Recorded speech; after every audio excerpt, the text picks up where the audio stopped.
we are starting our newscast a few minutes early today to bring you live coverage of the official welcoming ceremony in Uzbekistan ahead of President Yun's summit with Uzbek President Shavkat Mirziyoyev on this Friday over in Tashkent. Now, while we await that footage, I have our senior correspondent, Oh Seong, who is part of the traveling press corps, standing by live at the Uzbek capital city. Seong, welcome. Hi, Sonia. It's great to be here. Right, Seong, let's start then with a few words about the significance and purpose of this particular trip. Right, so while South Korea and Uzbekistan, they already have very close relations as special strategic partners. And with Uzbekistan being home to some 170,000 ethnic Koreans, there's a cultural affinity there as well between the people. And as Uzbekistan also has the largest population in Central Asia, it's an attractive destination for Korean companies, offering a significant market and abundant labor force.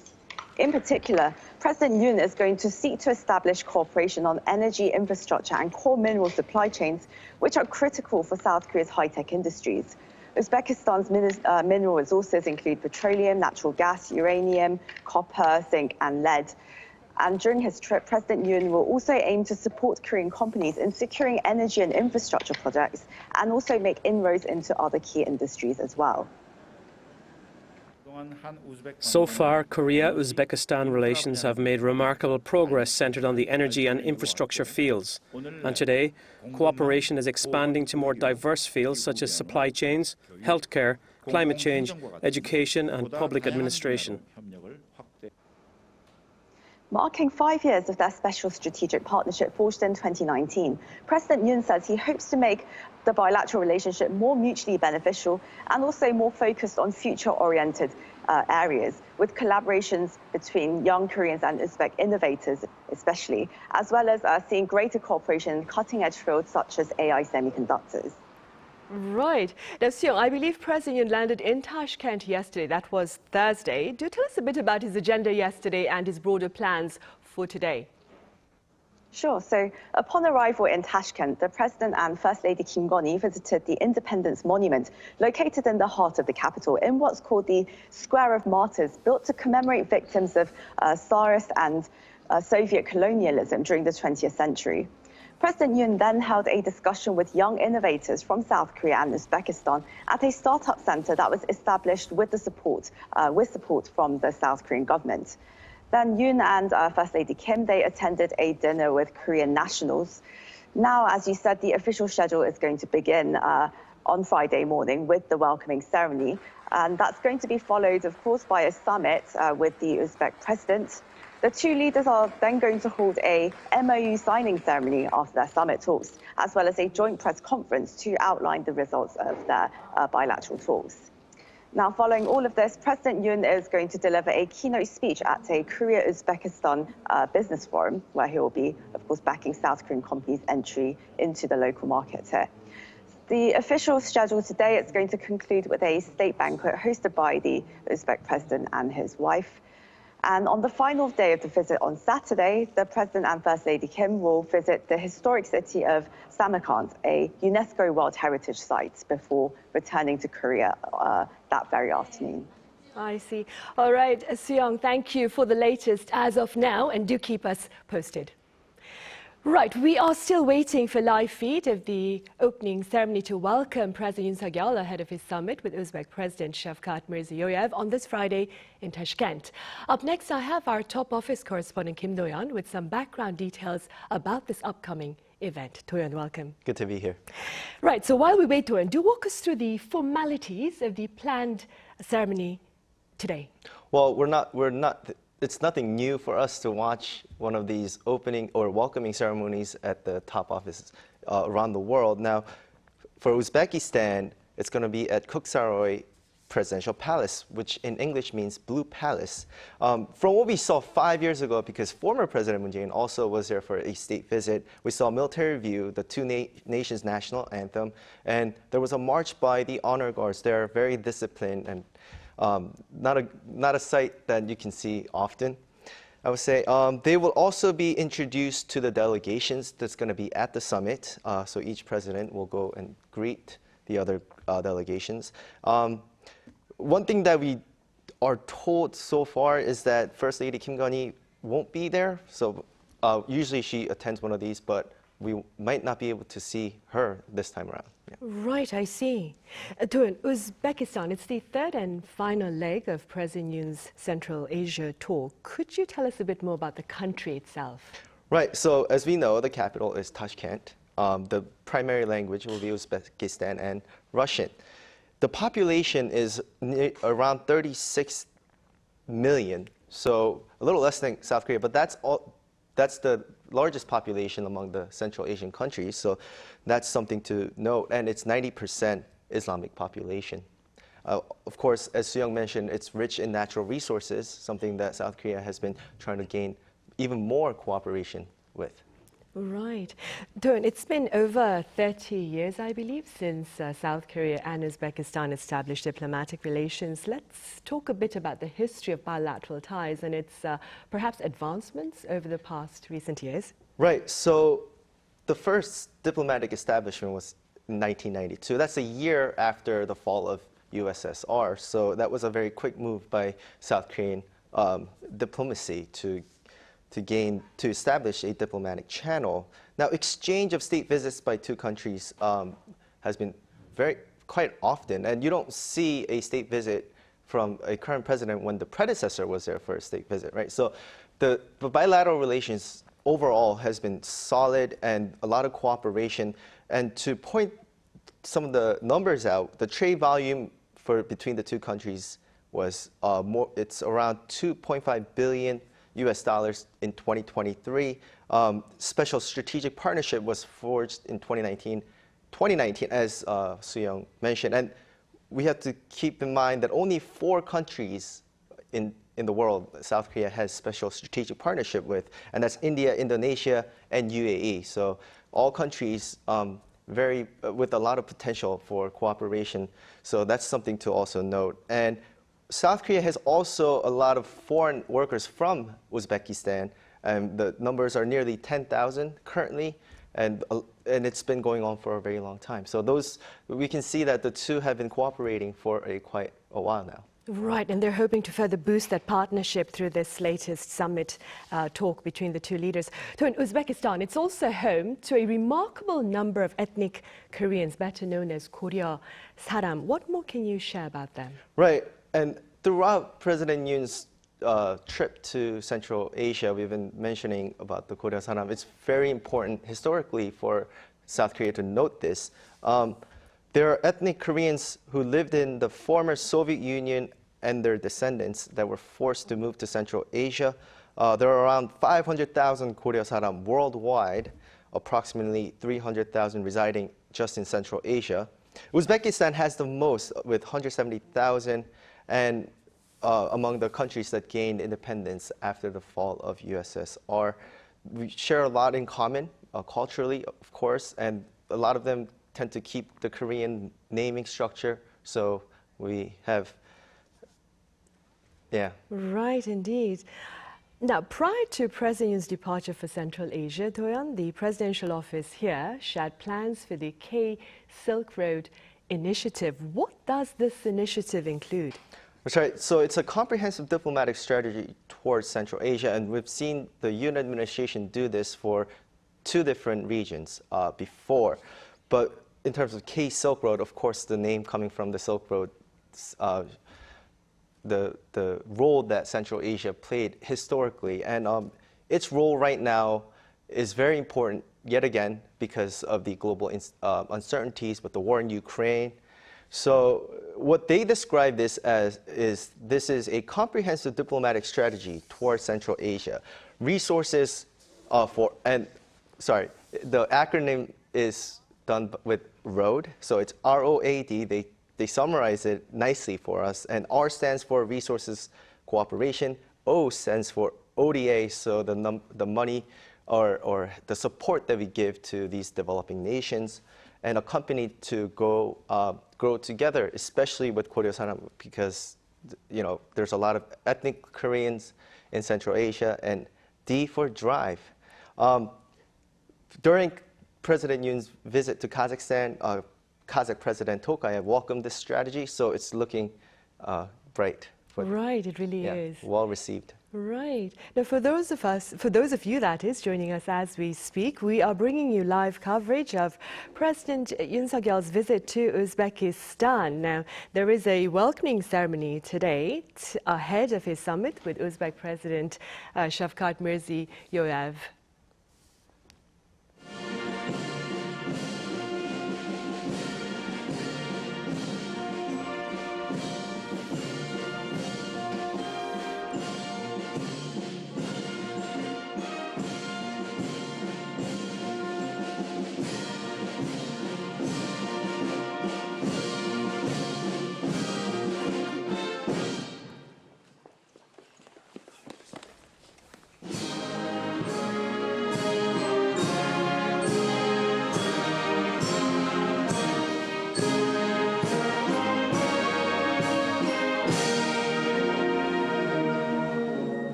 That was the playing of the national anthems of the two countries, South Korea and Uzbekistan. We are bringing you live feed of the official ceremony to welcome President Yoon Suk-yeol ahead of his summit with Uzbek President Shavkat Mirziyoyev on this Friday in Tashkent.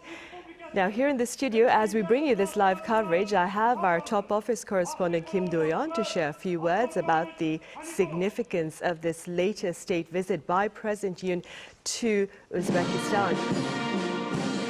So, Do-yeon, what can you tell us about the significance and also, of course, the purpose of this latest trip to Uzbekistan? Right.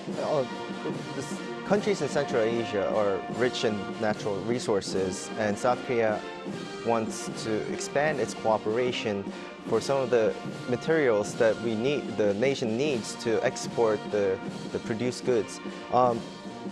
Uzbekistan is a very attractive market for South Korea, also being the most populated country in Central Asia. Strong labor force for Korean companies to build plants there, especially the auto sector. And just to note some of the Uzbekistan's mineral resources list, it would be petroleum, natural gas, uranium, copper, zinc, and lead. So President Yoon also aims to support Korean companies in securing energy infrastructure projects, so building plants and infrastructure as roads and bridges, all possibility for South Korean companies who also already have a successful track records in the country. And they're hoping to further expand that partnership between the two countries, of course. Now, President Yoon is greeting the Uzbek delegation as we speak. Toyon, President Yoon landed in Tashkent, I believe, on Thursday. What was his agenda yesterday?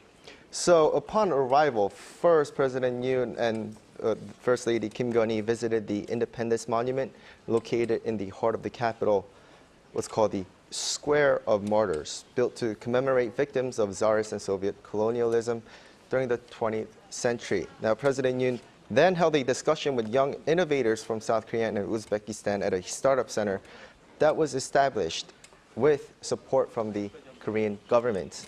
Now, that was something different from his past two country state visits. So it was notable to see President Yoon speak with young generation.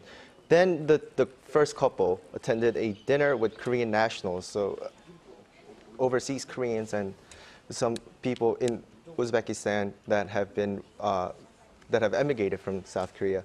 Now, the official schedule for state visit began this morning on Friday with welcoming ceremony that's going on right now. The two are expected to do the usual state visit engagements with MOU signing ceremony and joint press conference. Right, indeed. And after greeting the Uzbek delegation, President Yoon is guiding Uzbek President Shavkat Mirziyoyev to the South Korean delegation for greetings as well? Yes, that's the Deputy Prime Minister for Finance, Choi Sang-mok, right now. Right, and the greetings are coming as we hope for greater economic cooperation between the two countries, of course. And speaking about that, Toyon, we were speaking about this earlier on, the two countries established diplomatic relations, I believe, some more than 30 years ago. How have ties developed since then?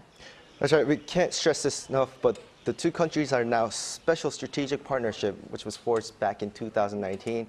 And as I have said before, it's only one of the 4 countries in the world that South Korea has the diplomatic level of ties with. The first establishment of diplomatic ties exchanges came in 1992, a year after the fall of USSR. Currently, back in 2023, actually, the trade volume hit $2.5 billion US. And Uzbekistan is actually the third largest receiver of South Korea's official development assistance. So the cooperation between the two countries have been very good to be right, to broad. be clear, of course. And Uzbekistan itself, Toyon, it's the third and final destination of President Yoon's Central Asia tour. Could you tell us a bit about the country, Uzbekistan? Right. The population is around 35.9 million.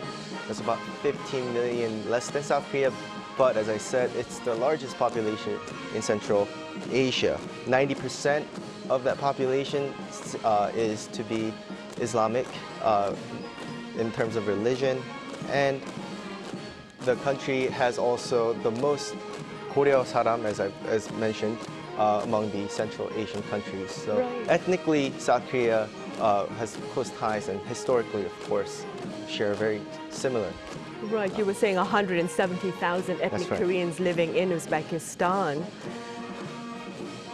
Well, this is the opening ceremony, the official opening welcoming ceremony as well, to welcome President Yoon Suk-yeol to Uzbekistan ahead of his summit talks with Uzbek President, of course.